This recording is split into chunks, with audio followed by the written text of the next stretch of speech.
Quand on arrive ici, on voit pourquoi il y a eu ces initiatives successives pour protéger un endroit comme celui-là. L'endroit était laissé à l'abandon par les hommes pendant pas mal d'années. Et on peut se dire, cet endroit-là, on le laisse tranquille. Il y a des gens qui nous disent, les hommes ne peuvent pas y entrer à certains endroits, il y a des débats sur la sécurité, etc. Pour une fois, les hommes ne peuvent pas y entrer. Peut-être que ça peut être un avenir et non pas du passé.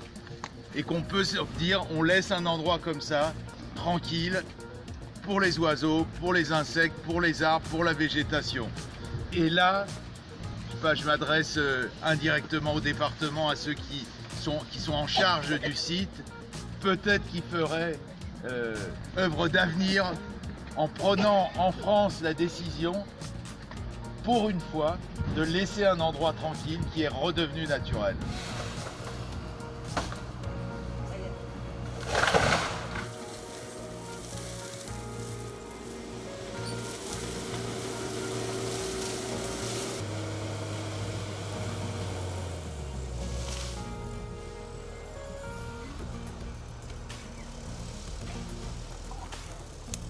Résistance! Résistance! Résistance! Résistance! Résistance! Résistance! Résistance! Résistance! Résistance! Résistance! En se baladant, là, on identifie sans problème 10 à 15 chants d'oiseaux. J'ai entendu la mésange charbonnière juste quand on arrivait. Ils ne peuvent pas s'exprimer en dehors de chanter. Et ben, on parle pour elles. Il y a des endroits où faire autrement, c'est ne rien faire. Et c'est assez facile quand même. Pensez aux oiseaux, la catastrophe quand on a coupé tout ce pan là ici de forêt. Oiseaux, écureuils et compagnie. La cerise sur le gâteau, c'est de l'acrobranche. Puisque c'est une forêt, il faut faire de l'acrobranche, mais les arbres étant trop jeunes, ils ont prévu des piquets métalliques dans des faux arbres. Au niveau local, au niveau régional et puis au niveau de l'État. Donc il faut que la prise de conscience avance un petit peu vite, parce que pour l'instant c'est constructible à 50%. Là, bon, il y a 7 hectares défrichés, mais après vous avez encore 20 hectares qui restent quand même, qu'il faut protéger, parce que pour l'instant ils ne sont pas du tout protégés, il n'y a pas de classement de cette forêt en fait. Donc ça c'est vraiment les choses qu'il faut exiger des élus. Symboliquement, nous, association Arbre, on est là pour aider.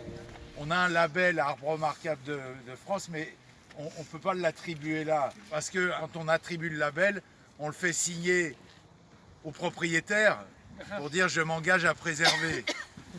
Peut-être un jour on y arrivera, pour l'instant on n'en est pas là.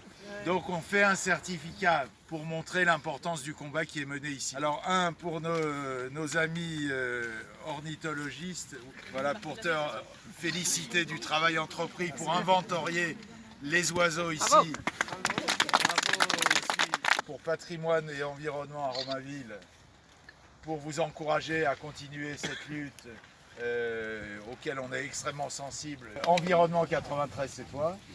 Bravo. Les amis de la forêt de la Corniche des Forts qui se mobilisent aussi.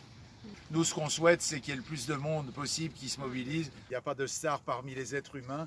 Les stars s'appellent Fauvette à tête noire, Épervier d'Europe, Robinier, vos acacias et le gypse du sous-sol.